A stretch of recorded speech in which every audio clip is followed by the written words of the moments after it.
Funding for this program is provided by... Additional funding provided by...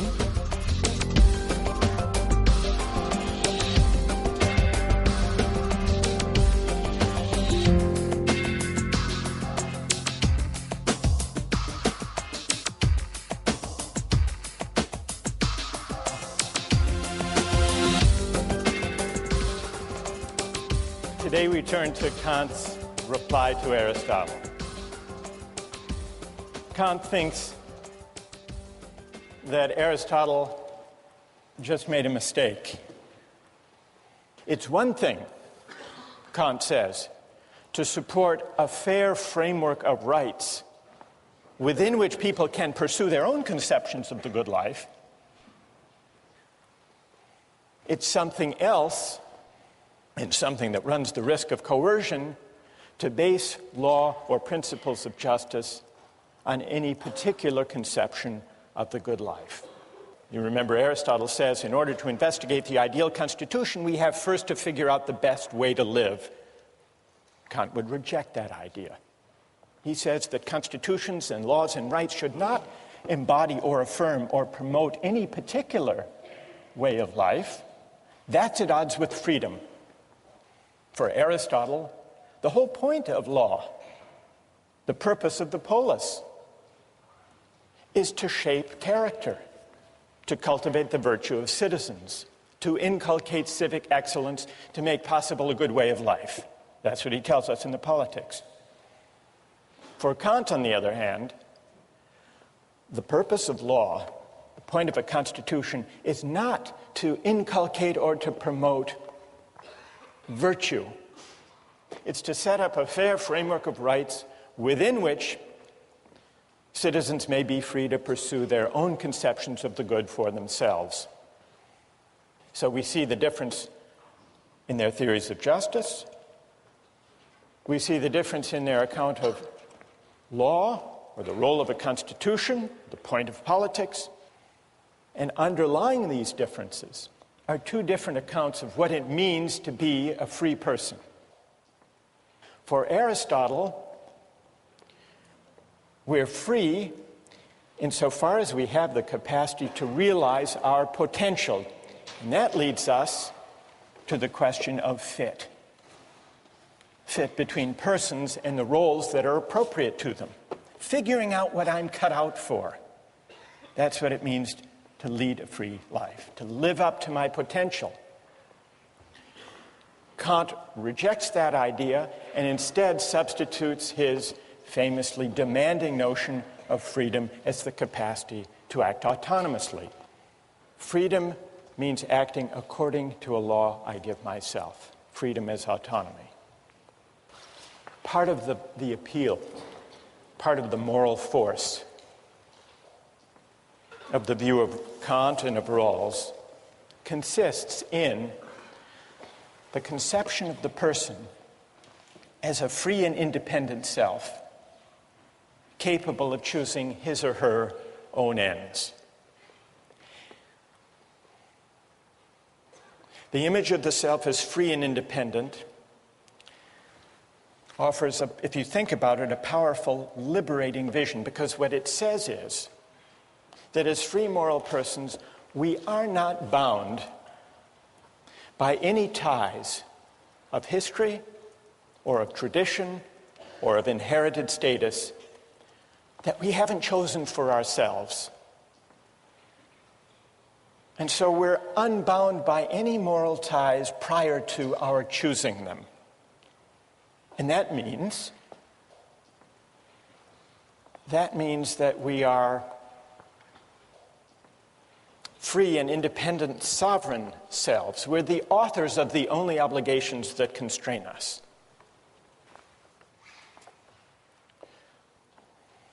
The communitarian critics of Kantian and Rawlsian liberalism acknowledge that there is something powerful and inspiring in that account of freedom, the free, independent choosing self. But they argue it misses something. It misses a whole dimension of moral life and even political life. It can't make sense of our moral experience because it can't account for certain moral and political obligations that we commonly recognize and even prize.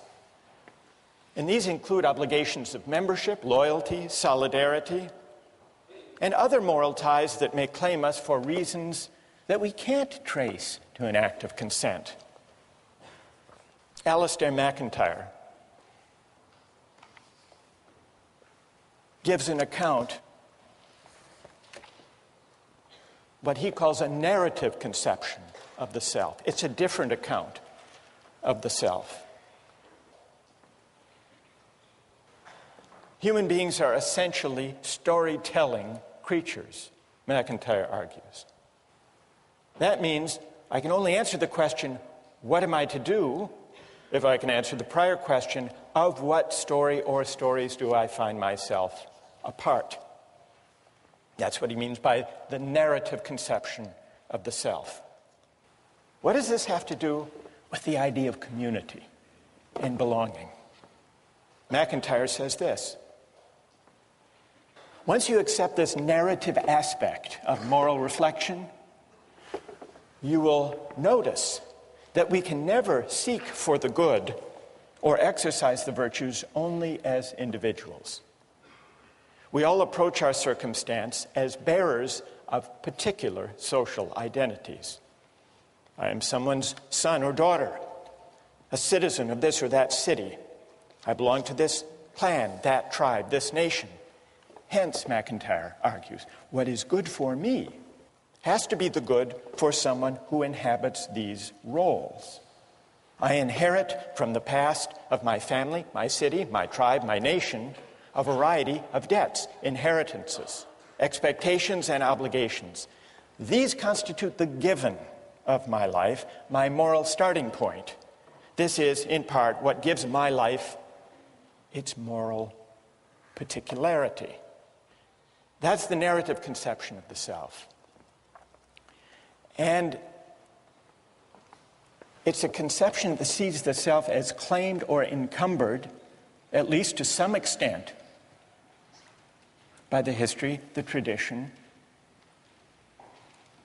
the communities of which it's a part. We can't make sense of our lives, not only as a psychological matter, but also as a moral matter, in thinking what we ought to do without attending to these features about us. Now, MacIntyre recognizes that this narrative account, this picture of the encumbered self, puts his account at odds with contemporary liberalism and individualism. From the standpoint of individualism, I am what I myself choose to be. I may biologically be my father's son, but I can't be held responsible for what he did unless I choose to assume such responsibility. I can't be held responsible for what my country does or has done unless I choose to assume such responsibility. But MacIntyre says this reflects a certain kind of moral shallowness, even blindness. It's a blindness at odds with the full measure of responsibility, which sometimes, he says, involves collective responsibility, or responsibilities that may flow from historic memories. And he gives some examples. Such individualism is expressed by those contemporary Americans who deny any responsibility for the effects of slavery upon black Americans, saying, I never owned any slaves.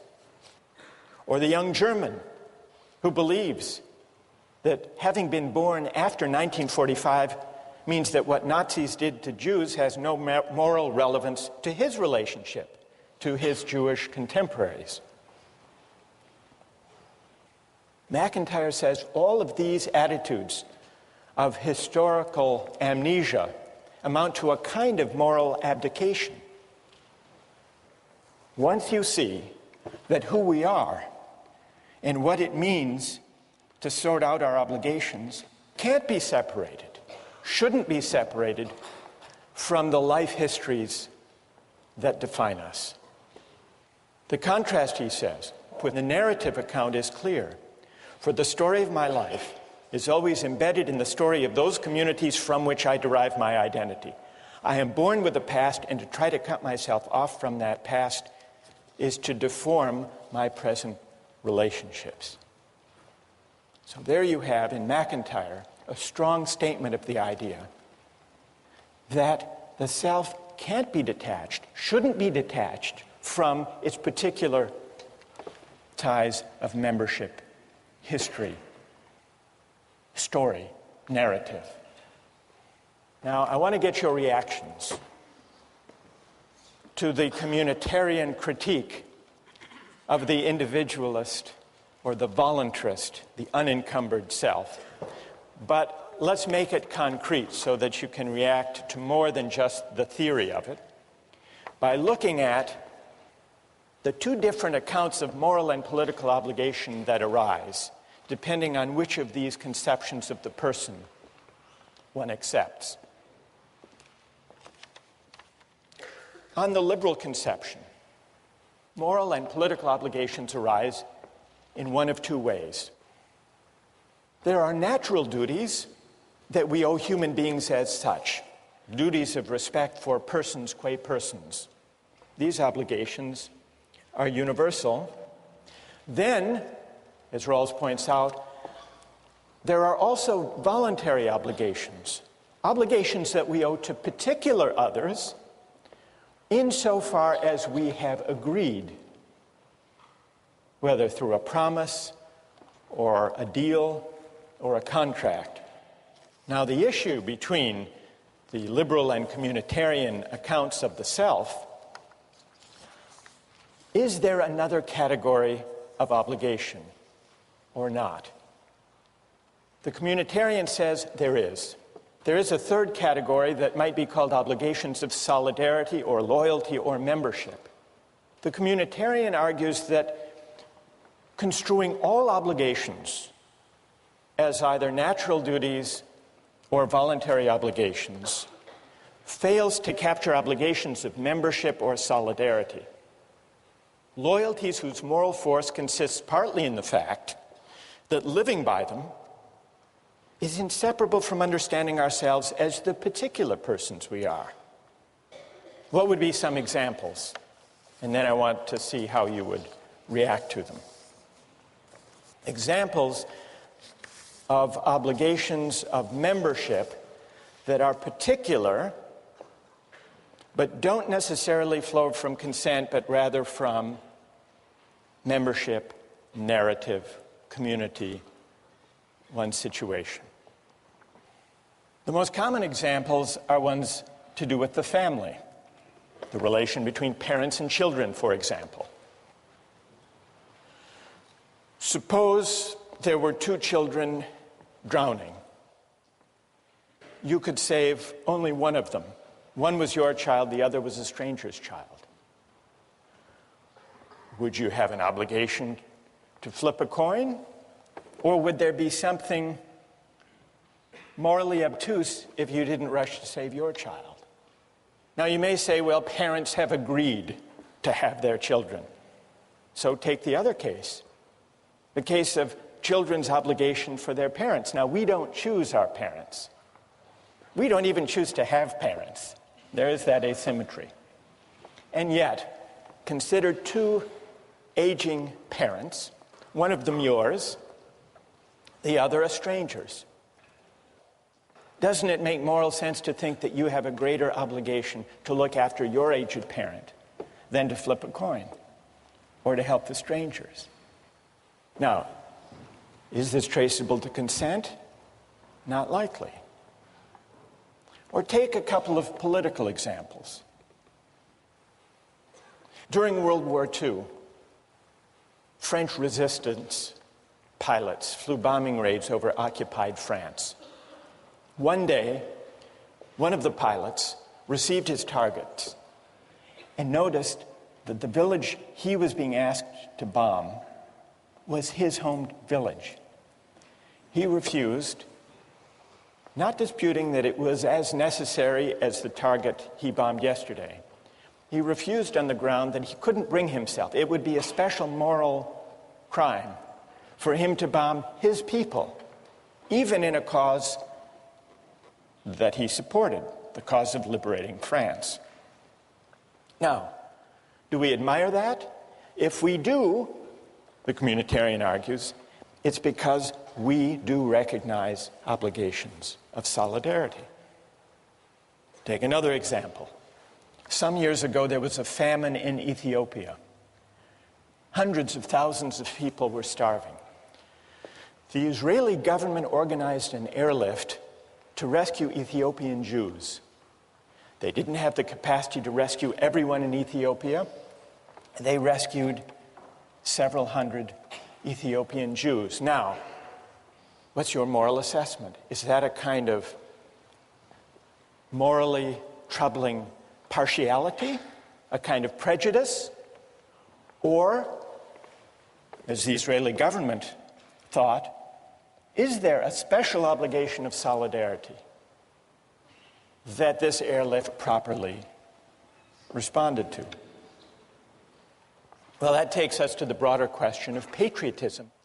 What, morally speaking, is to be said for patriotism? There are two towns named Franklin. One is Franklin, Texas, and the other is just across the Rio Grande River, Franklin, Mexico. What is the moral significance of national boundaries? Why is it, or is it the case, that we as Americans have a greater responsibility for the health and the education and the welfare and public provision for people who live in Franklin, Texas, than equally needy people just across the river living in Franklin, Mexico? According to the communitarian account, membership does matter. And the reason patriotism is at least potentially a virtue is that it is an expression of the obligations of citizenship. How many are sympathetic to the idea that there is this third category of obligation, the obligations of solidarity or membership? How many are sympathetic to that idea? And how many are critical of that idea? How many think all obligations can be accounted for in the first two ways? All right, let's hear from the critics of the communitarian idea first. Yes. My biggest concern with the idea of having obligations because you're a member of something or because of solidarity is that it seems that if you accept those obligations as being sort of morally binding, then there's a greater occurrence of overlapping obligations, a greater occurrence of good versus good. And I don't know if this sort of framework allows us to choose between them. Good. And what's your name? Patrick. So you worry that if we recognize obligations of membership or solidarity, since we inhabit different communities, their claims might conflict. And what would we do if we have competing obligations? Yes. Well, one solution is that we could view ourselves as ultimately members of the human community, and that then within that we have all these smaller spheres of that, you know, I am an American or I am a student at Harvard.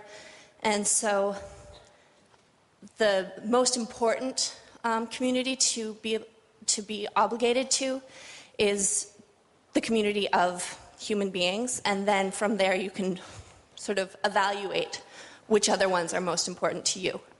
So the most and what's your name? Nicola? So, Nicola, you say the most universal community we inhabit, the community of humankind, always takes precedence. Yes. Patrick, are you satisfied? No. Why not? It seems rather arbitrary that we should choose the universal obligation over the more specific obligation. I might also say that I should be obligated first to the most specific of my obligations. For instance, take my family as a small unit of solidarity. Perhaps I should be first obligated to that unit, and then perhaps to the unit of my town, and then my country, and then the human race. Good, thank you. I want to hear from another critic of the communitarian view, we have the objection, well, what if goods collide? Who objects to the whole idea of it? Who sees patriotism as just a kind of prejudice that ideally we should overcome? Yes? Patriotism reflects a community membership. That's a given. I think the problem is that whereas some memberships are natural narratives, the narrative of citizenship is a constructed one, and I think a false one. Because as the river is just a historical accident, it makes no sense that because the lottery of birth threw me into the United States as opposed to Mexico, that that's the membership that I should be a part of. Good. And what's your name? Elizabeth. Elizabeth. Who has a reply? Yes.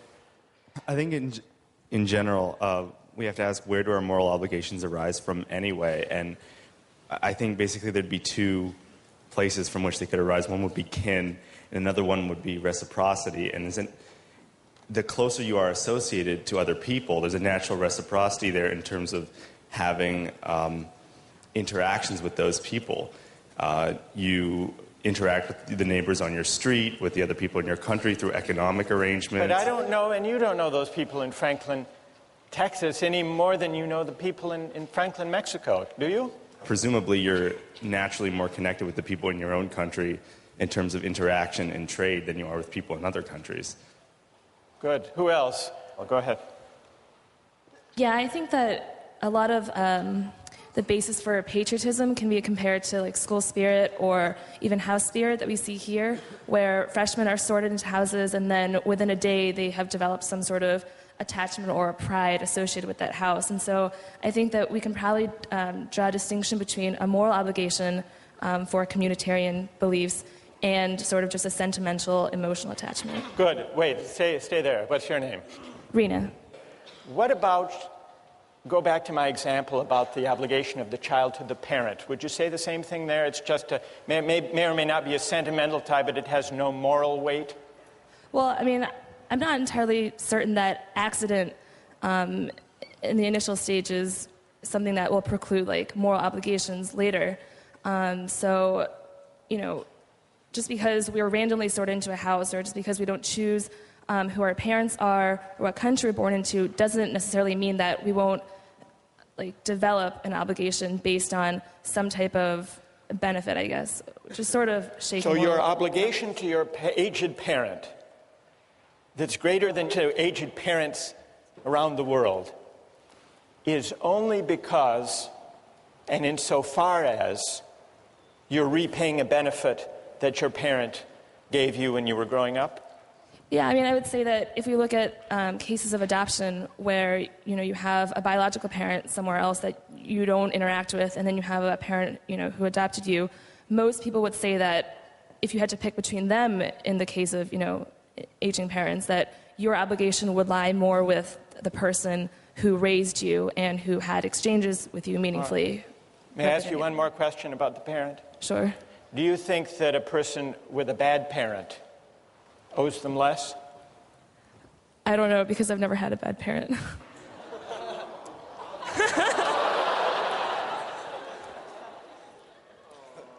I think that's a good place to end. Thank you. We'll continue with this next time. Thank you. If I were working on an ec problem set, for example, and I saw that my roommate was cheating, that might be a bad thing for him to do, but I wouldn't turn him in. You would not turn him in? I wouldn't turn him in, and I think that, I would argue that's the right thing to do because of my obligation to him, you know. You don't have a duty to tell the truth? To report someone who cheated? Today, I'd like to consider the strongest objections to the idea that there are obligations of solidarity or membership. Then I want to see if those objections can be met successfully. One objection emerged in the discussion last time. Patrick said, well, if obligations flow from community membership and identity, we inhabit multiple communities, doesn't that mean that our obligations will sometimes conflict? So that's one possible objection. And then Rena said, these examples meant to bring out the moral force of solidarity and membership. Examples about parents and children, about the French resistance fighter asked to bomb his own village and drawing back, about the airlift by Israel of Ethiopian Jews. These examples, they may be intuitively evocative, Rena said, but really they're pointing to matters of emotion, matters of sentiment, not true moral obligations. And then there were a number of objections, not necessarily to patriotism as such, but to patriotism understood as an obligation of solidarity and membership beyond consent. This objection allowed that there can be obligations to the communities we inhabit, including obligations of patriotism, but this objection argued that all of the obligations of patriotism or of community or membership are actually based on liberal ideas and perfectly compatible with them. Consent, either implicit or explicit, or reciprocity. Julia Rothau, for example, on the website, said that liberalism can endorse patriotism as a voluntary moral obligation. Patriotism and familial love both fall under this category. Because after all, Julia points out, the Kantian framework allows people free rein to choose to express virtues such as these if they want to. So you don't need the idea of a non-voluntary particular moral obligation to capture the moral force of community values. Where's Julia? Okay, so did I summarize that fairly? There is action. Julia actually is in line with what Rawls says about this very topic. You weren't aware of that. You came up with it on your own. That's pretty good. Rawls says, when he's discussing political obligation, he says it's one thing if someone runs for office or enlists in the military. They're making a voluntary choice. But Rawls says there is, I believe, no political obligation, strictly speaking, for citizens generally, because it's not clear what is the requisite binding action and who has performed it. So Rawls acknowledges that for ordinary citizens, there is no political obligation except insofar as some particular citizen willingly, through an act of consent, undertakes or chooses such an obligation. That's in line with Julia's point. It's related to another objection that people have raised, which is it's perfectly possible to recognize particular obligations to one's family or to one's country, provided honoring those obligations doesn't require you to violate any of the natural duties or requirements of universal respect for persons qua persons. So that's consistent with the idea that we can choose, if we want to express a loyalty to our country or to our people or to our family, provided we don't do any injustice within the framework, acknowledging the priority, that is, of the universal duties. The one objection that I didn't mention is the view of those who say that obligations of membership really are a kind of collective selfishness. Why should we honor them? Isn't it just a kind of prejudice? So what I'd like to do, perhaps if those of you who have agreed, who wrote and who have agreed to press these objections, perhaps if you could gather down all together, we'll form a team as we did once before, and we'll see if you can respond to those who want to defend patriotism conceived as a communal obligation.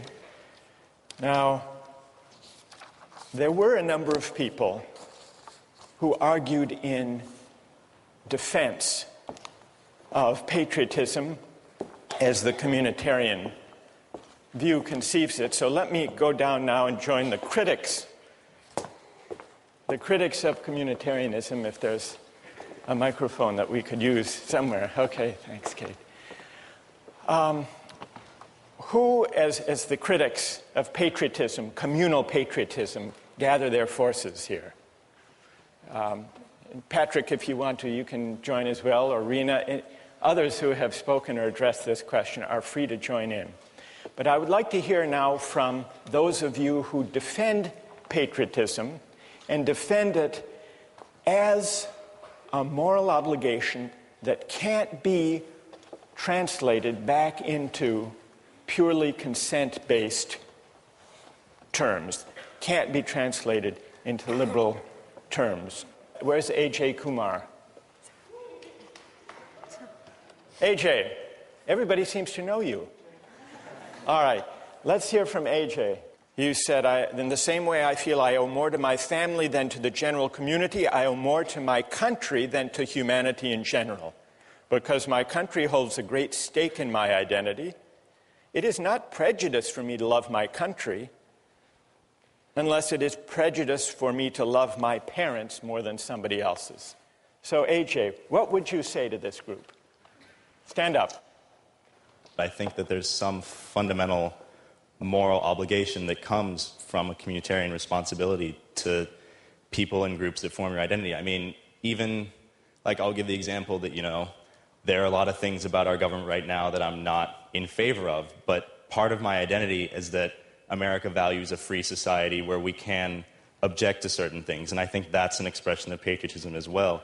And I go back to the parent example, or even at Harvard, I think, I owe more to my roommates because they make up my identity than I do to the Harvard community as a whole. And I think that applies to our country because there are certain things that growing up here, yes, we can't choose it, we can't choose our parents, things like that, but it makes up part of our identity. Okay, who would like to take that on? Ike? Yeah, about the obligation to others simply by virtue of being in being influenced by them.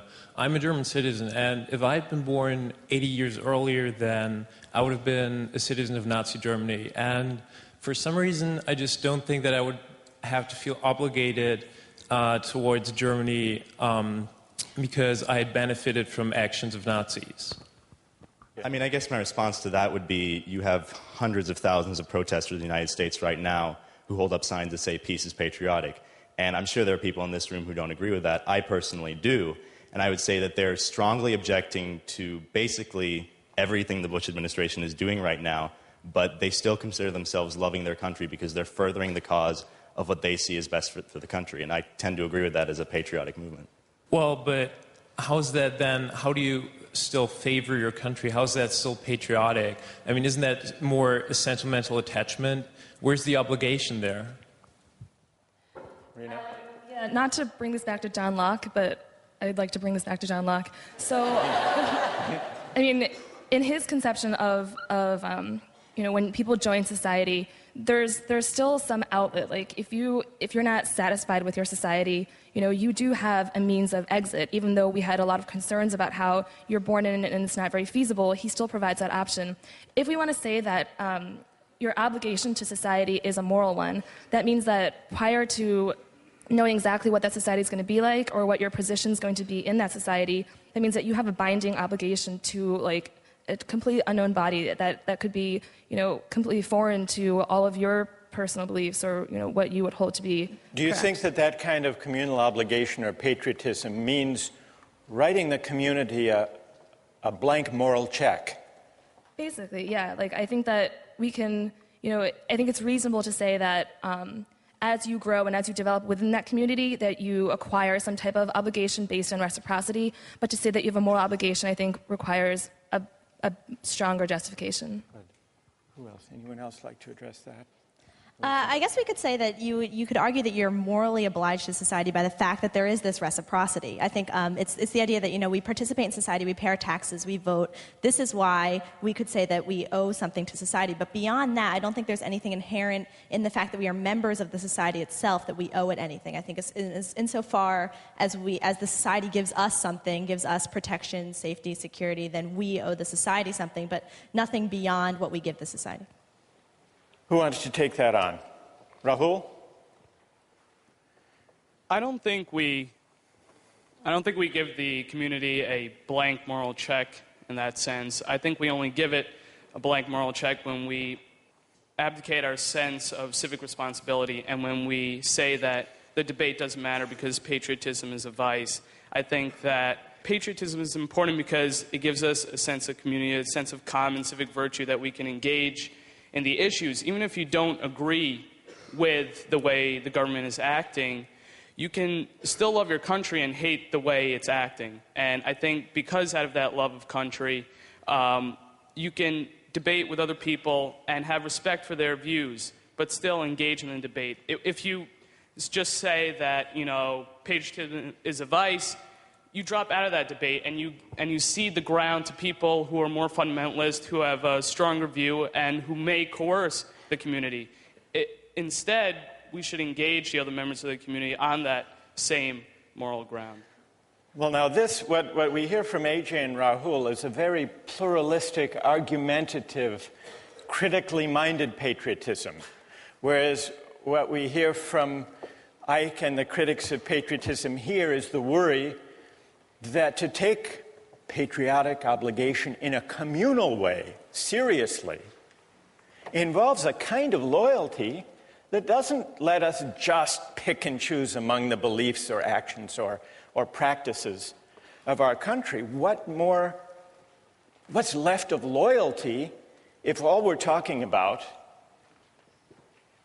AJ and Rahul, if all we're talking about is loyalty to principles of justice that may happen to be embodied in our community or not, as the case may be, and if not, then we can reject its course.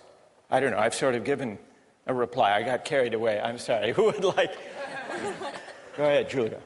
Yeah, I think that patriotism, you need to define what that is. It sounds like, you would normally think that we were given a more weak definition here of patriotism amongst us, but it almost sounds like your definition is merely to have some sort of civic involvement in debating within your society. And I think that kind of undermines maybe some of the moral worth of patriotism as a virtue as well. I think if you can consent to a stronger form of patriotism if you want, that's a stronger, moral obligation than even what you're suggesting. What we really need to sharpen the issue is an example from the defenders of communitarianism of a case where loyalty can actually compete with and possibly outweigh universal principles of justice. Isn't that's the test they really need to meet, isn't it? All right, so that's the test you need to meet, or any among you who would like to defend obligations of membership or solidarity independent of ones that happen to embody just principles. Who has an example of a kind of loyalty that can and should compete with universal moral claims, respect for persons? Go ahead. If I were working on an EC problem set, for example, and I saw that my roommate was cheating, that might be a bad thing for him to do, but I wouldn't turn him in. You would not turn him in? I wouldn't turn him in, and I think that I would argue that's the right thing to do because of my obligation to him. It may be wrong, but that's what I would do, and I think that's what most people would do as well. All right, now there's a fair test. He's not slipping out by saying he's invoking in the name of community some universal principles of justice. What's your name? Stay there. What's your name? It's Dan. Dan? So what do people think about Dan's case? That's a harder case for the ethic of loyalty, isn't it? But a truer test? How many agree with Dan? So loyalty, Dan, loyalty has its partisans. How many disagree with Dan?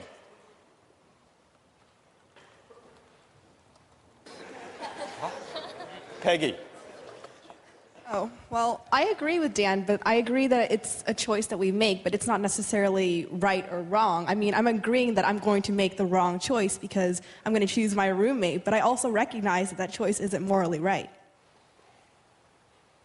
So you're still translating even Dan's loyalty. You're saying, well, that's a matter of choice. But what's the right thing to do? Most people put up their hands saying, Dan would be right to stand by his roommate and not turn him in.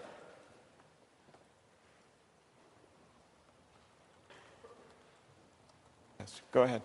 Also, I think as a roommate, you have insider information, and that might not be something you want to use. That might be something unfair to hold against. You know, you're spending that much time with a roommate. Obviously, you're going to learn things about him, and I don't think it's fair to reveal that to a greater community. But it's loyalty, Wojtek. You agree with Dan that yes, loyalty is the ethic at stake here. Absolutely. You don't have a duty to tell the truth, to report someone who cheated? Not if you've been advantaged into getting that kind of information. Before our critics of patriotism leave, I want to give you another version, a more public example of what I guess we should call it Dan's dilemma. Dan's dilemma of loyalty. And I want to get the reaction of people to this. This came up a few years ago in Massachusetts. Does anyone know who this man is? Billy Bulger, that's right. Who is Billy Bulger?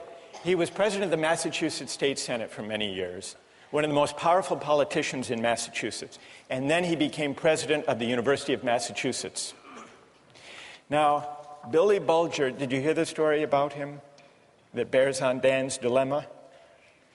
Billy Bulger has a brother named Whitey Bulger. And this is Whitey Bulger. His brother Whitey is on the FBI's most wanted list, alleged to be a notorious gang leader in Boston, responsible for many murders, and now a fugitive from justice.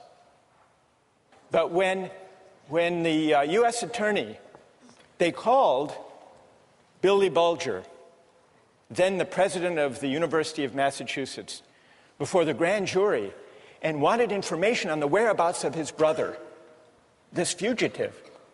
And he refused to give it. The U.S. attorney said, just to be clear, Mr. Bulger, you feel more loyalty to your brother than to the people of the Commonwealth of Massachusetts? And here's what Billy Bulger said. I never thought of it that way, but I do have a loyalty to my brother. I care about him. I hope that I'm never helpful to anyone against him. I don't have an obligation to help anyone catch my brother. Dan, you would agree? How many would agree with the position of Billy Bulger? Let me give one other example, and then we'll let the critics reply, the critics of loyalty, as we'll describe it. Here's an even more fateful example from a figure in American history, Robert E. Lee. Now, Robert E. Lee, on the eve of the Civil War, was an officer of the Union Army. He opposed secession, in fact, regarded it as treason. When war loomed, Lincoln offered Lee to be the commanding general of the Union Army. And Lee refused. And he described in a letter to his sons why he refused. With all my devotion to the Union, he wrote, I have not been able to make up my mind to raise my hand against my relatives, my children, my home. By which he meant Virginia. The Union is dissolved. I shall return to my native state and share the miseries of my people, save in her defense. I will draw my sword no more. Now here's a real test, Dan, for your principle of loyalty. Because here, is the cause of the war against, not only to save the Union, but against slavery. And Lee is going to fight for Virginia, even though he doesn't share the desire of the southern states to secede. Now, the communitarian would say there is something admirable in that. Whether or not the decision was ultimately right, there's something admirable. And the communitarian would say, we can't even make sense.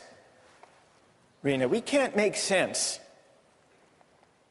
of Lee's dilemma as a moral dilemma unless we acknowledge that the claim of loyalty arising from his sense of narrative of who he is a moral, not just sentimental, emotional tug. All right, who would like to respond to Dan's loyalty, to Billy Bulger's loyalty, or to Robert E. Lee's loyalty to Virginia? What do you say, Julia? Okay, well, I think that these are some classic examples of multiple spheres of influence, and that you have conflicting communities, that your family and your country. I think that's one reason why the idea of choice in your obligation is so important, because how else can you resolve this? If you're morally obligated and there's no way out of this need for loyalty to both communities, you're trapped. There's nothing you can do. You have to make a choice. And I think that being able to choose based on other characteristics than merely, the arbitrary fact that you're a member of this community is important. Otherwise, it's left to, randomness.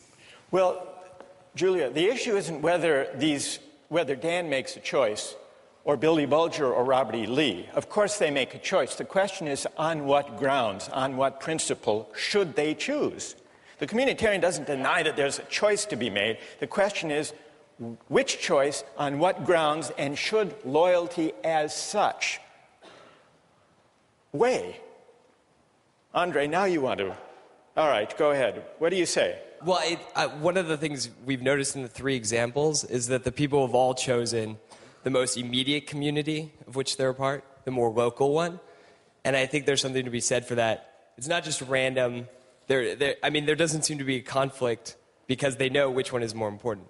And it's their family over the Ec-10 class, their state over their country, and their family over the Commonwealth of Massachusetts. So I think that's the answer to which is more important. You think that the local, the more particular is always the weightier morally, Andre?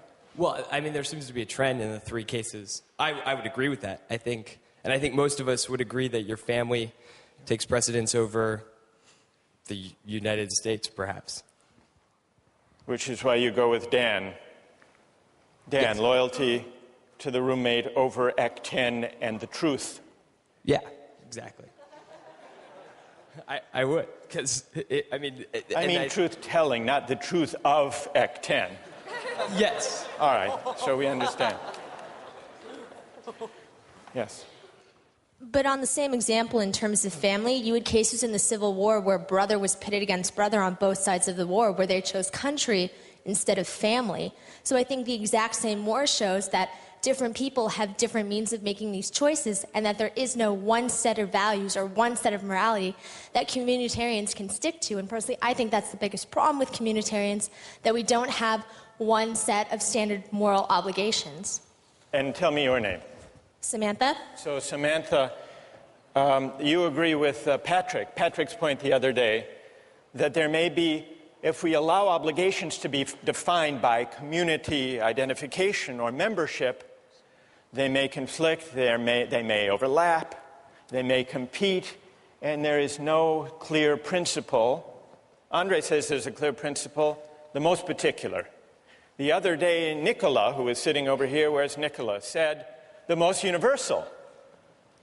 You're saying, Samantha, the scale of the community as such can't be the decisive moral factor. So there has to be some other moral judgment. All right, let's let our critics of communal patriotism, let's express our appreciation and thank them for their having stood up and responded to these arguments, defined the issue. Let's turn to the implications for justice of the positions that we've heard discussed here. One of the worries underlying these multiple objections to the idea of loyalty or membership as having independent moral weight is that it seems to argue that there is no way of finding principles of justice that are detached from conceptions of the good life as they may be lived in any particular community. Suppose the communitarian argument is right. Suppose the priority of the right over the good can't be sustained. Suppose instead that justice and rights unavoidably are bound up with conceptions of the good. Does that mean that justice is simply a creature of convention, of the values that happen to prevail in any given community at any given time? One of the writings we have among the communitarian critics is by Michael Walzer. He draws the implications of justice this way. Justice is relative to social meanings. A given society is just if its substantive life is lived in a certain way, in a way that is faithful to the shared understandings of the members. So, Walzer's account seems to bear out the worry that if we can't find independent principles of justice, independent, that is, from conceptions of the good that prevail in any given community, that we're simply left with justice being a matter of fidelity or faithfulness to the shared understandings or values or conventions that prevail in any given society at any given time. But is that an adequate way of thinking about justice?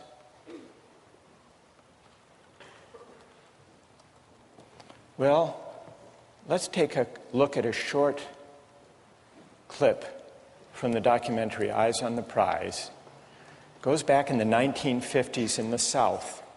Here are some situated American Southerners who believe in the tradition, in the shared understandings of segregation.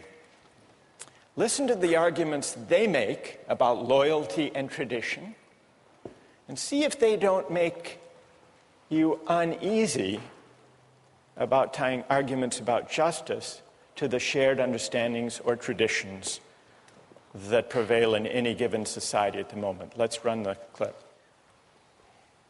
This land is composed of two different cultures, a white culture and a colored culture, and I've lived close to them all my life.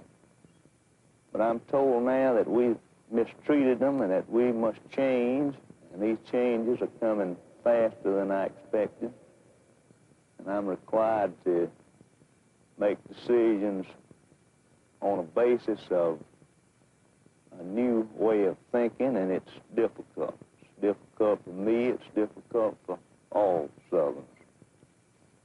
Well, there you have it. Narrative selves, situated selves, invoking tradition. Doesn't that show us that justice can't be tied to the shared understandings of goods that prevail in any given community at any given time? Or is there a way of rescuing that claim from this example? Think about that question, and we'll return to it next time.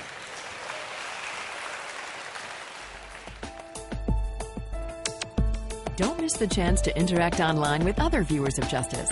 Join the conversation, take a pop quiz, watch lectures you've missed, and learn a lot more. Visit justiceharvard.org. It's the right thing to do.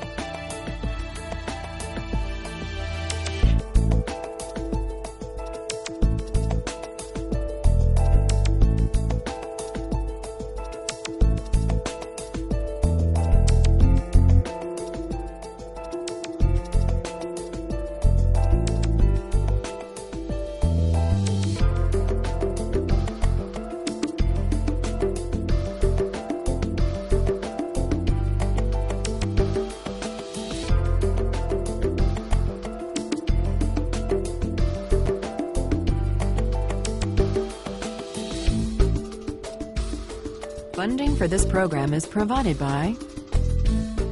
Additional funding provided by